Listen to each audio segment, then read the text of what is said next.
रबिया को कातब बीनी का बहुत शौक था। खास तौर पर वो परियों की कहानियां बड़ी रगबत और शौक से पढ़ती थी। एक दिन स्कूल से वापसी में उसने एक बुढ़िया को देखा जो कदरे परेशान मालूम हुई। जब रबिया ने उनसे अहवाल पूछा तो इन्होंने बताया कि कुछ खास मोती यहाँ गिर गए हैं जो सफेद रंग के हैं और तादाद में 11 हैं। बिनाई कमजोर होने की वजह से मुझे मिल नहीं रहे। रबिया ने उनकी मदद करने की ठान ली। काफी तक ओदों के बाद इसने सारे मोती ढूंढकर बुढ़िया को दे दिए और जल्दी से घर के रास्ते पर गामजन हुई। सारे रास्ते वो इन मोतूहे के बारे सोचती गई। इतनी खूबसूरत और चमकीले खासे कीमती मालूम होते थे। तभी तो बुढ़िया परेशान थी। रात के खाने के बाद थोड़ी देर घर की छत पर टहलना इसका मामूल था। आज काफी खूबसूरत मौसम था। बिल्कुल साफ विशफाफ व दिलकश सा चांद पूरे जोबन पर चमक रहा था। हर जानिब चांदनी की किरणें फैली थी। वासे पत्तों की सरसराहट अचानक हर जानिब भीनी भीनी खुशबू फैलने लगी। दूर से एक रोशनी का हाला करीब आने लगा, जैसे चांद बासी धरती की जानिब रख्त सफर है।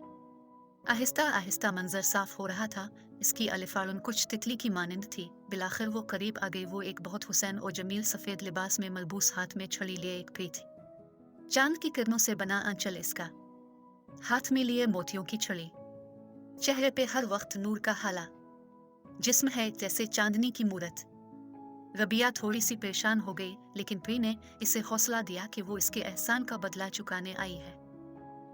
प्री ने इसे बताया कि स्कूल के बाद इसने जिस बुढ़िया की मदद की थी असल में वो मैं थी। मुझे सब चांद प्री कहते हैं। जो मोती तुमने मुझे ढूंढ कर गई थे असल में वो मेरी छड़ी के थे, जो शैतानी कुव्वतों से लड़ते हुए टूट गई थी। इसके टूटते ही मेरे जिस्म की ताकत खत्म हो गई थी और मैं बूढ़ी नजर आने लगी। लेकिन वो मोती जिस जगह गिरे थे वो तुम्हारे स्कूल के पास की जगह थी, जहाँ तुम्हारे जैसी नेक दिल लड़की ने मेरी मदद की। मैं तुम्हारी कोई भी ख्वाहिश पूरी करूंगी। रबिया ने झट से पिस्तान देखने की ख्वाहिश जाहिर कर दी। प्री ने रबिया का हाथ पकड़ा और छड़ी घुमाई तो वो फौराए पिस्तान ने दरवाजे पर पहुंच गई, जो बादलों और उससे ढका हुआ था। वो अंदर दाखिल हुई। पिस्तान बहुत हुसैन व दिलकश था। लाल, नीले, पीले, सुनहरी, नारंगी और गुलाबी हर रंग के परों वाली परियां वहाँ मौजूद थी। चांद प्री की शान सबसे अलग थी। हर रंग के फूल, फूलों से लदी डालियां, हर रंग के फूल, फूलों से छपी पहाड़ियां, हुआ में रक्स करती परियां थी।